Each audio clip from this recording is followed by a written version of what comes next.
महसूल व वन विभाग, कृषी पशुसंवर्धन, दुग्ध विकास व मत्स्य व्यवसाय विभाग, सार्वजनिक बांधकाम विभाग या विविध विभागाच्या संदर्भामध्ये पुरवणी मागण्यांवर चर्चा करण्याच्या करता सन्माननीय सदस्य जयंत पाटील साहेब, विक्रमजी पाचपुते जी, कैलासजी पाटील, निलेशजी राणे, नानाभाऊ पटोले, सना मलिक जी, सुधीर मुनगंटीवार जी, राजू खरेजी, चंद्रजीत नरकेजी, बाबाजी काळेजी, अमोल खताळजी, किरण लामटेजी, बाबासाहेब देशमुखजी, संजय मेश्रामजी, जितेश अंतारपूरकरजी, राहुल पाटीलजी, विठ्ठलराव लंगेजी, रोहित पवारजी, शेखर निकमजी, रवी राणाजी, रामदास मसरामजी, किसनराव वानखेडेजी, विजयराव वडेट्टीवारजी एवढे सन्माननीय सदस्यांनी आपली आपली मतं मांडली. अध्यक्ष महोदय, एक गोष्ट खरी आहे की काल पण जवळपास 59 लोकांनी काही पुरवणी मागण्यांच्यावर चर्चा केली.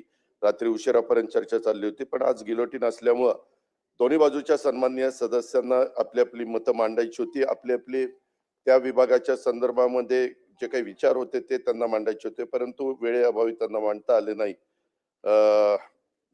खरं तर पुढच्या वेळेस पासून अध्यक्ष महोदय जरा जास्त वेळ लवकर सुरुवात केली तर मग ह्याच्यामध्ये नाराजी राहणार नाही, त्याची आपण नोंद घ्यावी अशी माझी आपल्याला विनंती आहे. अध्यक्ष महोदय, आज या सगळ्या चर्चेच्या संदर्भात बोलत असताना 25-26 या वर्षाच्या हिवाळी अधिवेशनात सादर केलेल्या ज्या पुरवणी मागण्या होत्या त्या जवळपास 75,000 कोटीच्या होत्या आणि त्याच्यामध्ये 10 आणि 11 डिसेंबर दोन्ही दिवशी चांगली चर्चा झाली. हे चर्चा होत असताना सगळ्यांना त्यांनी मुद्दे उपस्थित केले, त्याला उत्तर मिळालं असा माझा दावा नाहीये, पण मी ज्यांनी ह्या चर्चेमध्ये भाग घेतला त्या सर्व सन्माननीय सदस्यांचं मनापासून आभार मानतो, त्यांना मनापासून धन्यवाद देखील देतो. अध्यक्ष महोदय, काही सदस्यांनी पुरवणी मागण्यांच्या अनुषंगाने महत्वाच्या सूचना देखील केलेल्या आहेत. काहींनी मतदारसंघातील समस्या देखील ह्या निमित्तानं मांडण्याचा प्रयत्न केलेला आहे. सन्माननीय सदस्यांनी राज्याच्या आर्थिक स्थितीच्या बाबत आणि राज्याच्या डोक्यावर असणाऱ्या कर्जाच्या बाबत देखील मुद्दा उपस्थित केला. मला त्याबद्दल दोन्ही बाजूच्या सभागृहाला म्हणजे सभागृहातल्या दोन्ही बाजूच्या सन्माननीय सदस्यांना पण सांगायचं आहे आणि राज्यातल्या जनतेला पण सांगायचं की डिसेंबर 2025च्या हिवाळी अधिवेशनामध्ये आम्ही ज्यावेळेस सरकारच्या तर्फे 75,286 कोटीच्या पूरक मागण्या मंजुरीसाठी प्रस्तावित केलेल्या आहेत. यामध्ये प्रामुख्याने एक विचार सगळ्यांनी केला पाहिजे की बाबा या एवढ्या मोठ्या मागण्या येण्याचं कारण काय, तर त्याच्यामध्ये पूरग्रस्त शेतकऱ्यांच्या मदती करता अध्यक्ष महोदय जवळपास आम्ही 15,000 कोटी रुपये त्यामध्ये हे द्यायचं ठरवलं, म्हणजे ते दिलेले आहेत.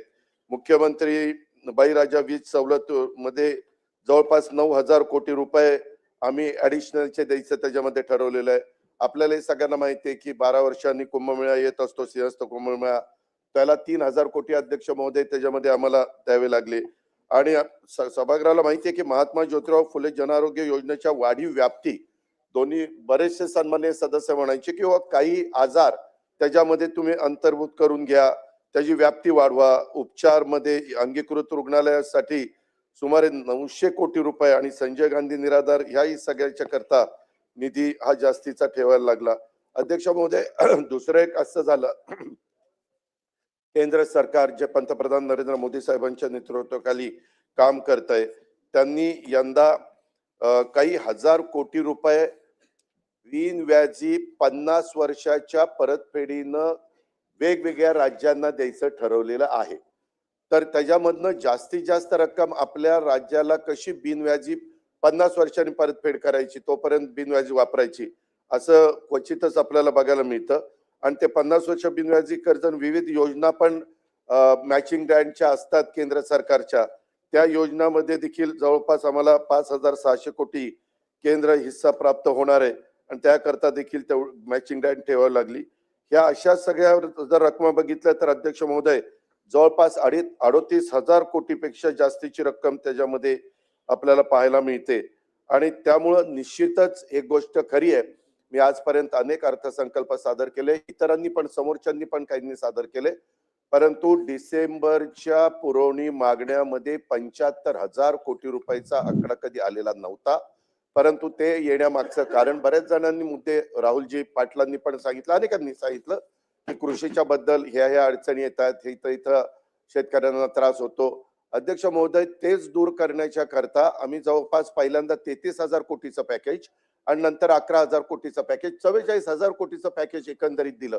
मग त्याच्यामध्ये रस्ते असतील, त्याच्यामध्ये शेतकऱ्यांना मदत असेल, त्यांच्या खरडून गेलेल्या जमिनी असतील, त्यांच्या विहिरी बुजलेल्या असतील गाळानी, अशा अनेक प्रकारच्या घटना त्या काळामध्ये घडलेल्या होत्या आणि त्याच्यातून मोठ्या प्रमाणावर हा शेतकरी जो बळीराजा आहे त्याला मदत करण्याची भूमिका महायुतीच्या सरकारने घेतली आणि त्याच्यावर हा आकडा फुगलेला आहे.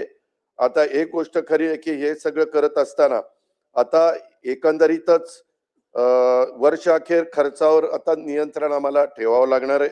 आर्थिक शिस्त पाळून वित्तीय जे निर्देशांक आहेत त्याचं पालन करून सरकार नेहमीच ह्याच्यातनं मार्ग काढण्याचा प्रयत्न करतं. अध्यक्ष महोदय, आजपर्यंतचा अनुभव आहे. चालू वर्षी देखील अध्यक्ष महोदय पुरवणी मागण्यांमध्ये तरतूद केली असली तरी उत्पन्नाचे स्रोत वाढवण्याचं देखील मुख्यमंत्री, दोन्ही उपमुख्यमंत्री आणि मंत्रिमंडळाने ते ठरवलेलं आहे. शासनाचा तशा प्रकारचा प्रयत्न राहणार आहे.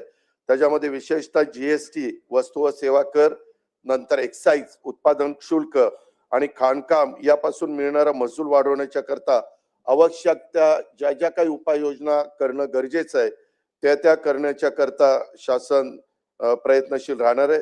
याशिवाय अध्यक्ष महोदय, संसाधनाच्या क्षमतेचा पूर्ण वापर करून त्याच्यामध्ये वित्तीय शिस्त लावून सुधारित आपल्याला अंदाजातून राजकोषीय तूट स्थूल राज्य उत्पन्नाच्या 3% मर्यादेतच आपल्याला ठेवायचा आपला प्रयत्न आहे. अध्यक्ष महोदय, आम्ही ज्यावेळेस राज्याच्या वतीनं दिल्लीमध्ये कुठली मीटिंग असेल त्यावेळेस जातो, त्यावेळेस आज देखील देशामध्ये 3च अशी राज्य आहेत की जे कर्जाचं प्रमाण त्यांनी केंद्राने ठरवून दिलेलं जे टक्केवारी आहे त्या 20% पेक्षा कमी आहे. त्याच्यामध्ये गुजरात आहे, त्याच्यामध्ये ओरिसा आहे आणि त्याच्यामध्ये आपला महाराष्ट्र आहे. हे पण मला अभिमानाने सांगावंसं वाटतं.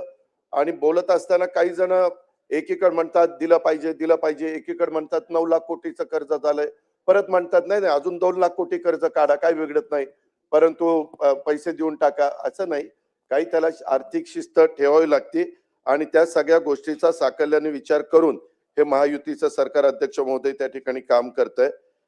मला सर्व सन्मान्य सदस्यांना एक गोष्ट सांगायची की आपण केलेल्या ज्या काही वेगवेगळ्या सूचना आहेत त्याची नोंद आम्ही घेतलेली. आज वेळेच्या अभावी बाकीच्या माझ्या सन्माननीय मंत्री महोदयांना त्या विभागाच्या आपली मतं तिथं मांडता आली नाही, पण जे काही रस्त्याच्या संदर्भामध्ये सांगितलं असेल किंवा विशेषतः काहींनी आम्ही जे काही मदत पुनर्वसन विभागाकडनं केंद्र सरकारला अहवाल जायला पाहिजे होता त्याच्याबद्दलचा पण ओहापोह इथं करण्यात आला. अध्यक्ष महोदय, त्याबद्दल मला आपल्या मार्फत सभागृहाला सांगायचं आहे की राज्यामध्ये काही महिन्यापूर्वी जो नैसर्गिक आपत्ती ज्या पावसामुळे मोठ्या प्रमाणावर हानी झाली त्याबाबतचा सविस्तर अहवाल आम्ही राज्य सरकारच्या वतीनं 27 नोव्हेंबरला पाठवला.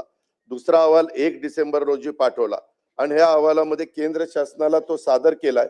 नैसर्गिक आपत्तीच्या अनुषंगाने पाहणी करण्यासाठी केंद्र सरकारने पण 8 अधिकाऱ्यांचं पथक 3 ते 5 नोव्हेंबरच्या दरम्यान राज्यात पाहणीसाठी पाठवलेलं होतं. या पथकाने राज्यातील साधारण 4 जिल्हे त्यांनी बघितले. एक धाराशिव, दुसरा सोलापूर, तिसरा अहिल्यानगर, चौथा बीड. आणि केंद्र सरकारकडं आपण मदतीच्या करता मागणी पण जवळपास 29,781 कोटी रुपयाची अध्यक्ष महोदय त्या ठिकाणी केलेली आहे. एक गोष्ट खरी आहे, सभागृहामध्ये काही सन्माननीय लोकसभा सदस्यांनी मुद्दा उपस्थित करत असताना त्याच्यामध्ये असं सांगण्यात आलं, परंतु माझ्याकडे रेकॉर्ड आहे कुठल्या कुठल्या तारखेला कुठले आमचे पत्र त्या ठिकाणी गेली. आणि नुसतं इथंच नाही तर अध्यक्ष महोदय, पंतप्रधान ज्यावेळेस यावेळेस 2 का 3 वेळेला महाराष्ट्राच्या दौऱ्यावर आले होते आणि गृहमंत्री अमित शाह साहेब पण आलेले होते, त्यावेळेस मुख्यमंत्री आणि दोन्ही उपमुख्यमंत्र्यांनी या विषयावर त्यांच्याशी चर्चा केली. त्यांनी पण सांगितलं की आमची पद्धत असते, आमच्या 2 टीम येतील, अजून एक टीम अध्यक्ष महोदय आता डिसेंबर मध्ये येणार आहे. ती साधारण तिथलं अधिवेशन चालू आहे पण 14 का 15 डिसेंबरला अशी साधारण अजून एक टीम त्यामध्ये येणार आहे.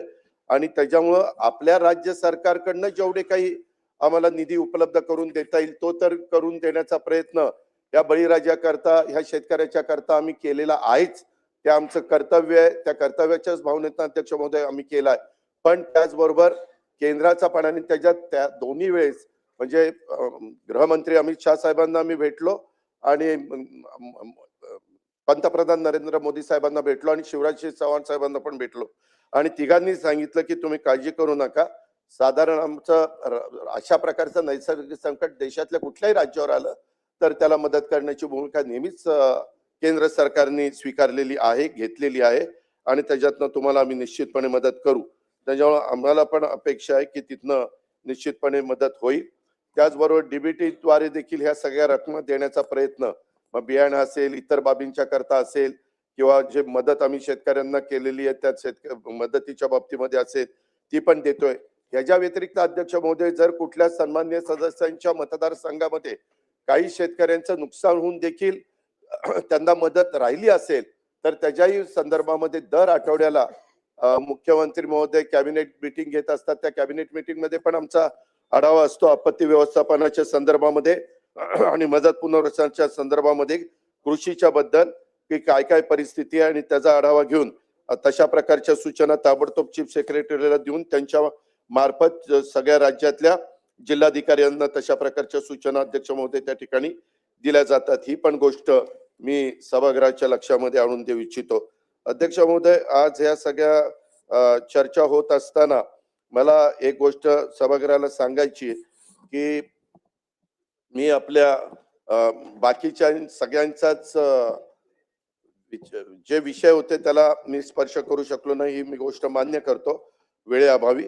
परंतु अध्यक्ष महोदय, मी आपल्या अनुमतीने सन 2025-26च्या डिसेंबर 2025च्या हिवाळी अधिवेशनात महसूल व वन विभागाच्या बाब क्रमांक 41 ते 54 मधील अनिवार्य व कार्यक्रमावरील खर्चाकरता रुपये 15,721 कोटी 8,42,000 कृषी पशुसंवर्धन, दुग्ध विकास व मत्स्य व्यवसाय विभागाच्या बाब क्रमांक 55 ते 86 मधील अनिवार्य व कार्यक्रमावरील खर्चाकरता रुपये 616 कोटी 21,39,000 आणि सार्वजनिक बांधकाम विभागाच्या बाब क्रमांक 120 ते 154 मधील अनिवार्य व कार्यक्रमावर खर्चाकरता रुपये 6,347 कोटी 41,30,000 इतक्या रकमेच्या पुरवणी मागण्या मंजुरी करण्याची विनंती मी सन्माननीय सभागृहाला त्या ठिकाणी करतो.